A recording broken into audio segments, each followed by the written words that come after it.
Hello विद्यार्थी मित्रांनो आणि पालकांनो, तुमचं खूप खूप स्वागत आहे आजच्या व्हिडिओमध्ये. तर आजच्या व्हिडिओमध्ये आपण एक नवीन टॉपिक पाहणार आहोत, जो की आहे HCF. आता HCF मीन्स व्हॉट किंवा HCF चा लॉंग फॉर्म काय आहे? तर H means highest common factor.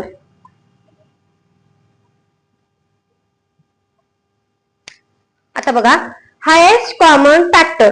आता हायेस्ट मीन्स काय? तर सगळ्यात मोठा, म्हणजे मोठ्यात मोठा. कॉमन मीन्स म्हणजे कॉमन असणाऱ्या. समजा 2 नंबर आहेत, तर 2 नंबर मध्ये 2 नंबरला डिवाइड होणारा जर एकच नंबर असेल तर तो त्या 2 नंबरचा कॉमन नंबर होऊन जातो. आणि फॅक्टर म्हणजे काय? तर फॅक्टर म्हणजे काय, तर एखाद्या नंबरला कुठल्या कुठल्या नंबर न डिवाइड होतं किंवा कुठल्या कुठल्या टेबल मध्ये तो स्वतः नंबर आहे, हे म्हणजेच काय, तर फॅक्टर. तर फॉर एक्झाम्पल मी तुम्हाला फॅक्टर ही कन्सेप्ट समजावून सांगते. समजा हा नंबर आहे 16. आता 16 या नंबरचे फॅक्टर कोणते कोणते आहेत? तर 16 हा नंबर, आता फॅक्टर म्हणजे काय बघा, 16 हा नंबर कोणत्या कोणत्या टेबल मध्ये आहे, ऍक्च्युअल हा त्याचा अर्थ होतो. फॅक्टर म्हणजे काय? आता बघा, आता 1च्या टेबल मध्ये तर 16 हा नंबर असतोच, त्यात काही वाद नाही. दुसरा 1च्या नंतर नंबर येतो 2. 2च्या नंबर मध्ये पण 16 आहे, कारण आपण 2 ची डिव्हिजिबिलिटी पण पाहिलेली आहे.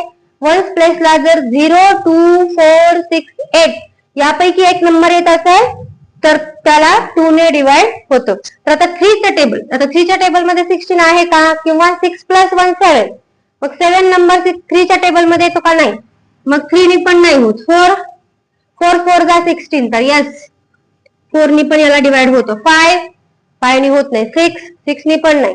7च्या पण टेबल मध्ये 16 नाही. पुढं 8, यस 8च्या टेबल मध्ये आहे. आता 8च्या टेबल मध्ये कितव्या नंबरला आहे बघा?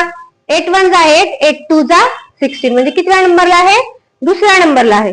तर आता बघा, 8च्या टेबल मध्ये जर हा नंबर दुसऱ्या नंबरला असेल तर डायरेक्ट आता 16च्या टेबल मध्ये हा नंबर असणार आहे.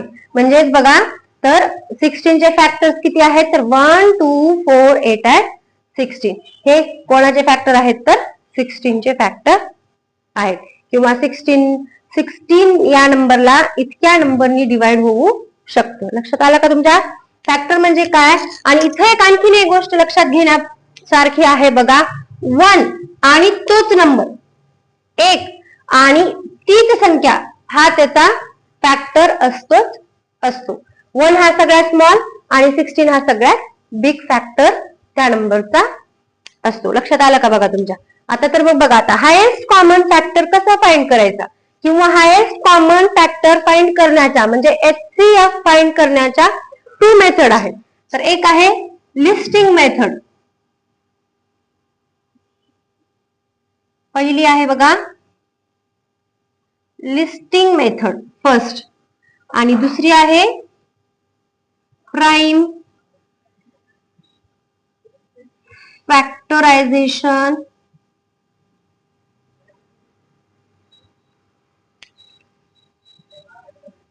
मेथड.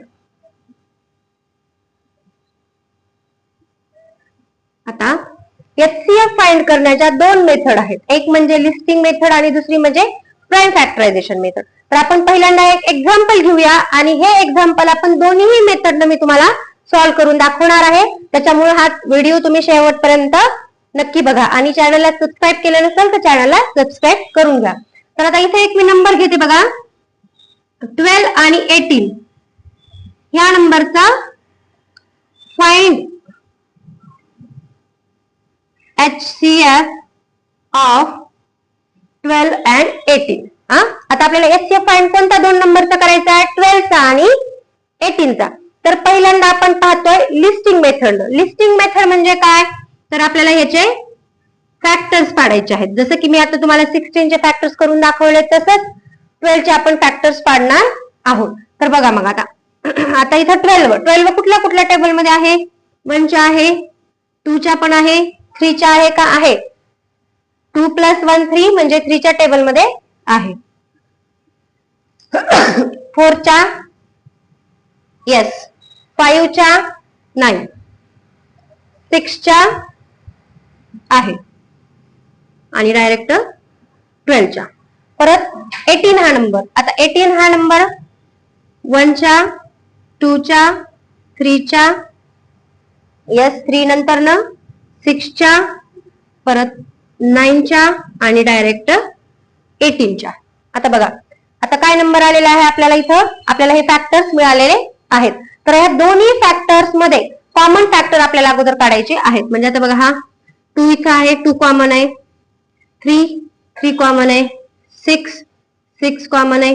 बघा आता 4 इथं आहे पण इथं नाहीये, 12 इथं आहे पण इथं नाही, 9 इथं आहे पण इथं नाही, 18 इथं आहे पण इथं नाही. म्हणजे आपल्याला कॉमन फॅक्टर कोणते कोणते आहेत इथं, 2, 3 आणि 6. आता HCF चा मिनिंग काय, हायेस्ट. तर आपल्याला कोणता फॅक्टर पाहिजे, कॉमन फॅक्टर पाहिजे, पण कोणता फॅक्टर पाहिजे, हायेस्ट फॅक्टर पाहिजे. हायेस्ट, मग इथं कोणता फॅक्टर आहे, सगळ्यात मोठ्यात मोठा कॉमन फॅक्टर कोणता आहे तर 6.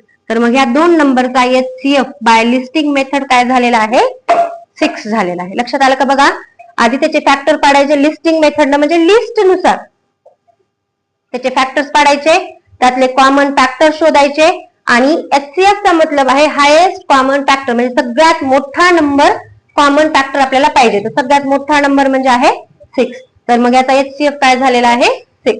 तर आता हाच नंबर आपण प्राइम फॅक्टरायझेशन मेथडनं आपण हे करणार आहोत. आता प्राइम फॅक्टरायझेशन मेथड ह्याच नंबर, हेच एक्झाम्पल, पण प्राइम फॅक्टरायझेशन. आता प्राइम फॅक्टरायझेशन मेथडला ट्री मेथड सुद्धा म्हटलं जातं. आता ट्री मेथड म्हणजे काय, आपल्याला 12 आणि 18 या दोन्ही नंबरचं आपल्याला प्राइम फॅक्टरायझेशन करायचे. आता 12 ला सगळ्यात पहिले 1 न आपलं घेता येत नाही, तर प्राइम फॅक्टरायझेशन आपल्याला 2 ने बघावं लागणार आहे. 2 ने होतं काय, येस, 2 6 जा 12. परत 6 ला 2 ने होऊ शकतोय, 2 3 जा 6. परत 3 ला 2 ने होणार नाही, कारण 3 हा नंबर 2 च्या टेबल मध्ये नाही. मग डायरेक्ट 3 1 जा 3. हे झालेले आहे त्याचे फॅक्टर्स. पुढं 2 9 जा 18. परत 9 ला 2 ने होऊ शकत नाही, 3 3 जा 9. परत 3 ला 3 नेच, 3 1 जा 3. म्हणजे बघा, 12 चे काय फॅक्टर आलेले आहेत, 2 मल्टिप्लाय बाय 2 मल्टिप्लाय बाय 3. आणि 18 चे काय फॅक्टर आलेले आहेत, 2 मल्टिप्लाय बाय 3 मल्टिप्लाय बाय 3. आता यातनं आपण कॉमन फॅक्टर काढायचे. जेव्हा प्राइम फॅक्टरायझेशन मेथडनं जेव्हा आपण त्याचे फॅक्टर्स काढलेले असतात, तेव्हा त्याचे फॅक्टर्स ऍज इट इज खाली लिहून घ्यायचे आणि परत त्यात कॉमन, म्हणजे इथं 2 ला 2 आहे, इथं 2 आहे पण इथं खाली 2 नाहीये, तर आपल्याला हे कॉमन घेता येत नाही. परत इथं 3 आहे, तर इथं पण आपल्याला 3 कॉमन आहे. परत ह्या 3 ला वरती कॉमन नाहीये. तर मग आता इथं आपल्याला 2 नंबर कॉमन भेटलेले आहेत. कुठला, 2. हे 2 भेटलेले आहेत, तर या दोन्हीपैकी एकच नंबर घ्यायचा. आणि हे 2 भेटलेले आहेत, तर याच्यापैकी आपल्याला एकच नंबर घ्यायचा. आणि जेव्हा आपण याचं मल्टिप्लाय करू तेव्हा 2 3 जा 6. म्हणजे बघा, ह्याचं HCF काय आलेलं आहे, 6 आलेलं आहे. म्हणजे आपण लिस्टिंग मेथडनं जरी काढलं किंवा प्राइम फॅक्टरायझेशन मेथडनं जरी काढलं तरी आन्सर सेम येणार आहे. फक्त फरक असणार आहे तो मेथडचा, फरक असणार आहे ते आपण करत असलेल्या स्टेपचा. बाकी आन्सर वेगळं येणार नाही, आन्सर सेमच येणार आहे. फक्त आपण इथं 2 मेथड पाहिल्या, लिस्टिंग मेथडच्या स्टेप्स वेगळ्या आहेत आणि प्राइम फॅक्टरायझेशन मेथडच्या स्टेप्स थोड्याशा वेगळ्या आहेत. आपण कुठल्याही ह्याने आन्सर केलं तर आन्सर मध्ये बदल येत नाही. आणि जर आन्सर मध्ये बदल आला तर असं समजायचं की आपलं आन्सर हे चुकलेलं आहे. तर मला नक्कीच आशा आहे की तुम्हाला हा व्हिडिओ समजलेला असेल. जर व्हिडिओ समजलेला असेल तर व्हिडिओला लाईक करा, चॅनलला सबस्क्राईब करा. जय हिंद, जय महाराष्ट्र.